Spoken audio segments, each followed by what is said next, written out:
Hey, you guys, welcome back to the Vinyl Countdown. I'm Peaches. What's up, man? I am telling you guys, hang on a second here, all right? Coffee. All right. Yeah, welcome back to episode 24, man. Okay, I did a video yesterday, and I told myself I wasn't going to do one today. I was going to take a little break. But you know what? The comments below, yeah, okay, people started getting on there and talking about, from the last video, all of these memories from the 80s, and I am, like, actually pretty shocked at the responses I was getting for throwing some of the other 80s stuff into the video, you know what I'm saying? And, man, once we got talking, and you guys know who you are, once we got talking about this stuff from back in the 80s, man, I started looking through records again this morning, and I just couldn't take it. I had to get back on here and do episode 24, man. I'm serious. Once you start talking about all that stuff, you know, the one thing we were talking about that really was the blast was the lock-in. When you were back in junior high and you had the lock-in, you know, and like I said, your mom and dad, or you walked there if you lived in the city, you know, you'd walk over to the junior high or get dropped off by your mom and dad in the middle of the day or whatever in the morning, and you would stay overnight at the junior high school, and they would lock all of the students inside of the building, you know, shut the doors, lock the doors, and then they had all this stuff set up. You could watch movies. They had a DJ in the gymnasium, and you could listen, you know, you could go in there and dance and listen to music, and it was real dark, and it was maybe one of the first times you ever danced with a girl ever, you know, the 7th or 8th grade lock-in, you know, and, you know, speaking of lock-in, you know, I told you guys that's where the first time I saw Top Gun was. You know, the movie Top Gun? Yeah, that was the first time I saw that was at the junior high lock-in, you know? And you guys were talking about this in the comments, and it's just like, oh my God, that's awesome, you know? So, you know, back at it here, though, we're at the lock-in, you know, watching Top Gun and flipping from room to room in the gym and playing in the hallways. And, you know, they had food, music, movies, all that stuff. You could even go swimming. Yeah, they had the pool open all night, and you could go swimming down at the pool, jump out and go upstairs and go dancing. You want to talk about the ultimate nightclub? I'm surprised nobody tried to copy that idea. A place where you can do everything. I've never even seen it like that before. But anyway, when the DJ was playing, not only was that the first time I saw Top Gun, that was the first time I heard the song Rock Me Amadeus. Do you remember that tune? Amadeus, Amadeus, Amadeus, Amadeus, Amadeus, rock me Amadeus. Yeah, everybody knows that song, man, if you're my age, that's for sure. But yeah, I'm in a dark gymnasium with disco lights going, you know, hanging out, listening to Rock Me Amadeus. Super loud, too. It was bouncing off the walls, man. But so, talking about all this stuff with you guys in the comments has brought up so much more stuff. And what I'd like to do is even back up a little bit from that time, you know, the junior high lock-in, and go back into like the middle towards the end of grade school.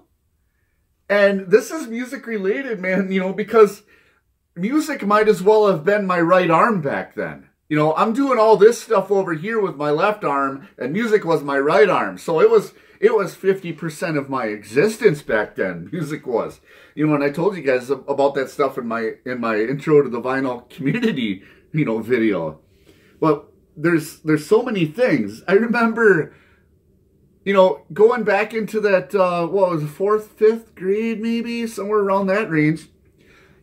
Like I said before, we're walking around in our holy Def Leppard pants with the tongues sticking out of our high tops. You remember that, right? Okay, so you got your holy Def Leppard pants. You got your tongue sticking out of your high tops out of the front of your pants. You're wearing some whatever t-shirt on, you know, most of the time.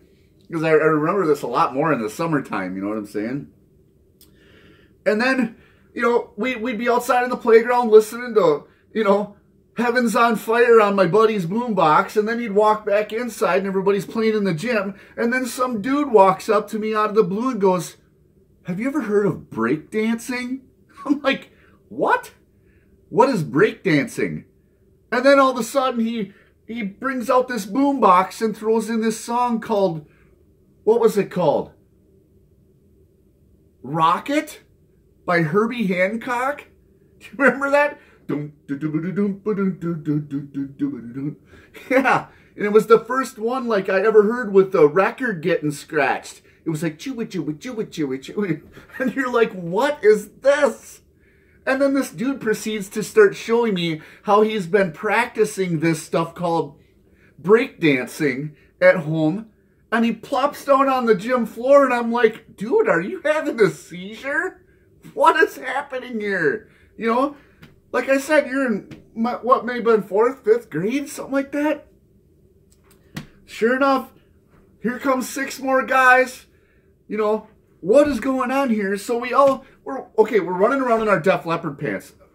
We looked so stupid back then.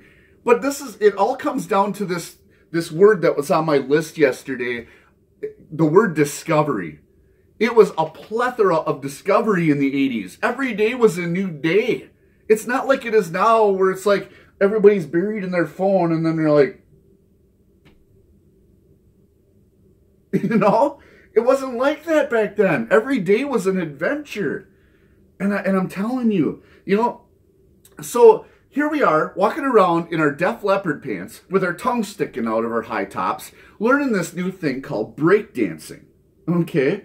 So we're spending all this time on that, you know, and this is at the same time where we're discovering MTV. We're discovering VCRs. Purple Rain just came out. You could rent a VCR and bring it home and watch movies for the first time ever. You know? And so we're learning how to break dance. We're dressed like Def Leppard. We're outside. Do you guys remember that thing in the playground called tetherball? Yeah, it was this pole that stuck out of the ground that was connected, and then there was a rope connected to the top, and that rope was connected to a ball that looked kind of like a volleyball or a soccer ball. And one person stood on either side of that pole and you're whapping it back and forth. Yeah, so that had just came out. The school had installed one of those. So we're out there doing that, breakdancing, looking like Def Leppard, watching MTV for the first time, VCRs.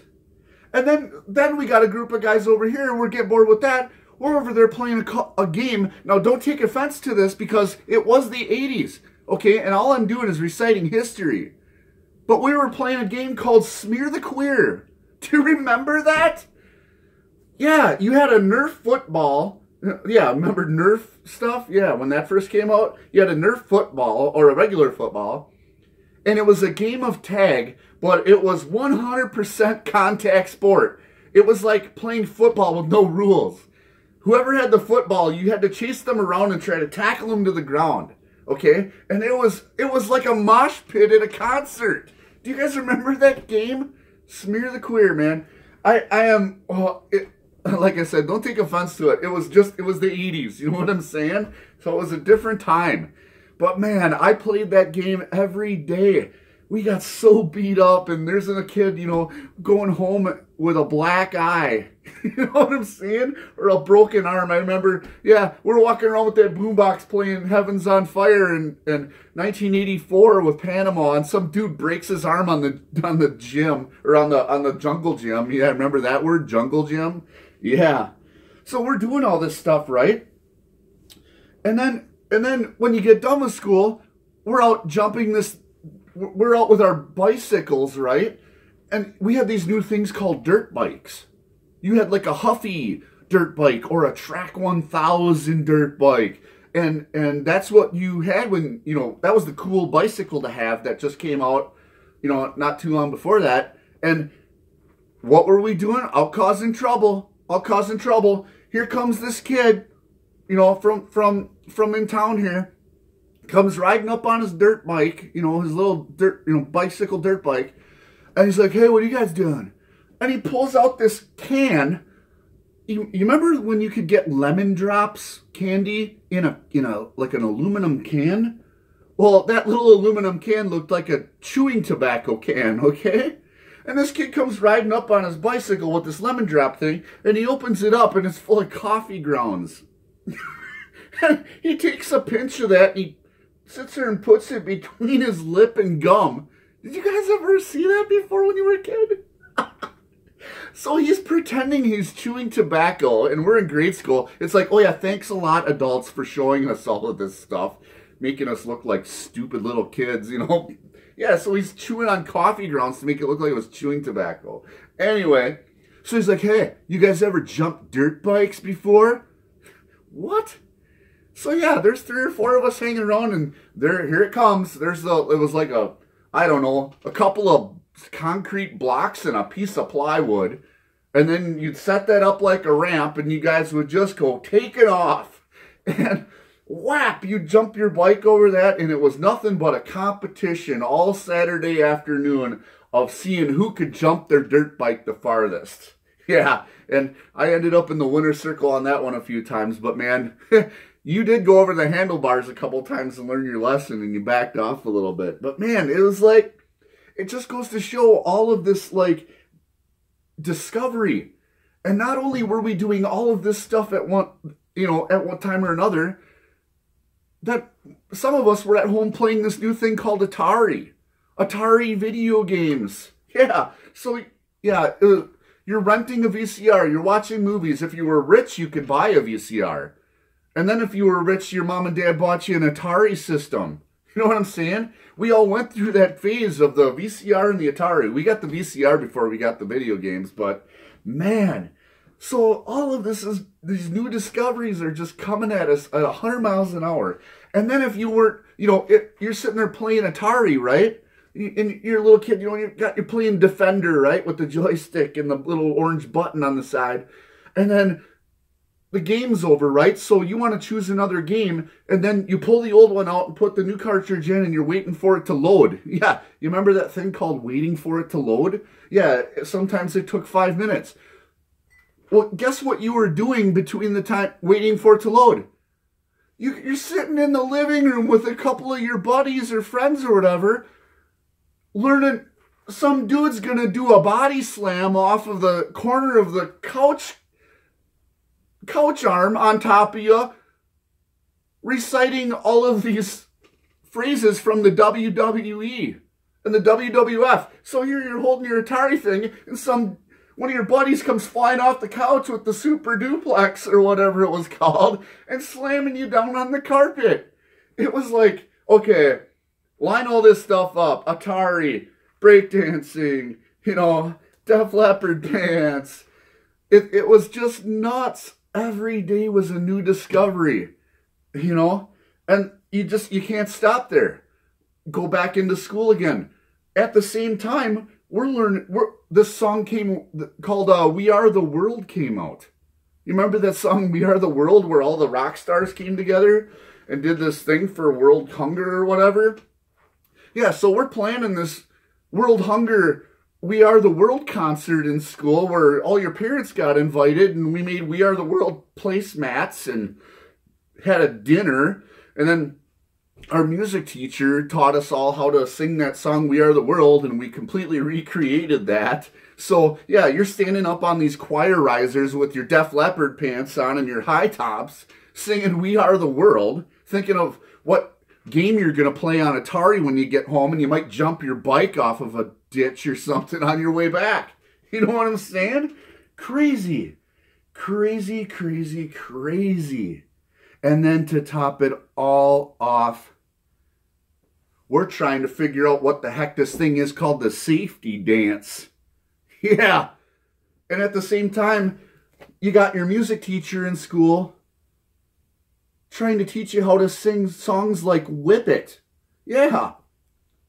My music teacher in grade school, we went to music class, and we sang like 6 or 7 songs in a row, and I couldn't remember what they were, but this was an every other day event. We go into music class, and we would sing the song Whip It, which, check this out, it's still an original copy in the shrink, by the way. And if you look at the top here, do you remember those codes they used to have? or you'd look at the code letter and you'd look up on the wall and you'd see how much it cost by the letter sticker that they put on the front. So yeah, you can tell that this one's old school. Big time. Still in the shrink. Devo, man. So back to what I was saying. We're in grade school in music class. We were singing Footloose, Whip It, Beat It by Michael Jackson, Hungry Like the Wolf by, what was it, Duran Duran, Hungry Like the Wolf, and then we're listening to these songs, learning how to sing there was the theme song to the movie The Never Ending Story, I think. Yeah. So I wanted to cover that what is the safety dance again? I don't know, man, but we loved it. It was brand new at the time, and we were trying to figure out what the safety dance was, and it was this group called Men Without Hats. Men Without Hats, look at that. Original copy still in the shrink with the hype stickers. The Safety Dance, 12-inch single, all right? Okay, and then here's the actual album that I have on the turntable right now. Iconic 1980s, man. The Safety Dance by Men Without Hats. I think they're wearing hats now because they're probably bald. But definitely. So yeah, like I said, I wasn't going to make a video today, but man, all of this stuff started rushing through. And I want to hear from you guys. Put the comments below. Do you remember all of this stuff? Def Leppard pants. Okay.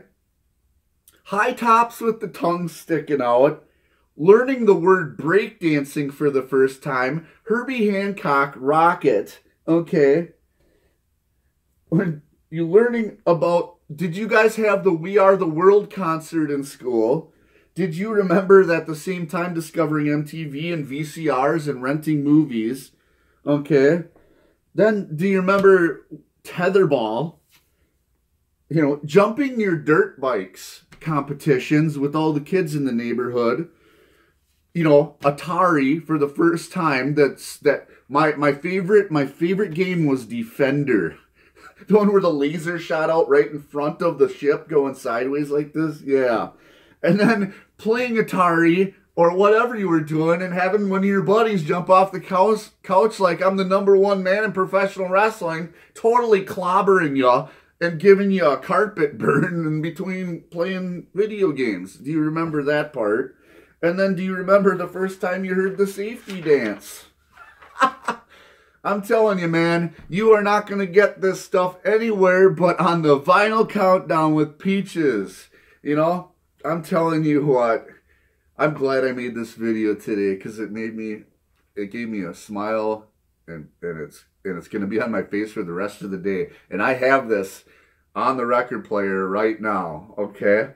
So you guys, go grab something out of your collection for vinyl, like this guy, or like this guy, and put it on and just let those memories start flowing from the 80s, okay? I was glad you guys stopped by the Vinyl Countdown. I'm Peaches, and you guys have a great night, all right?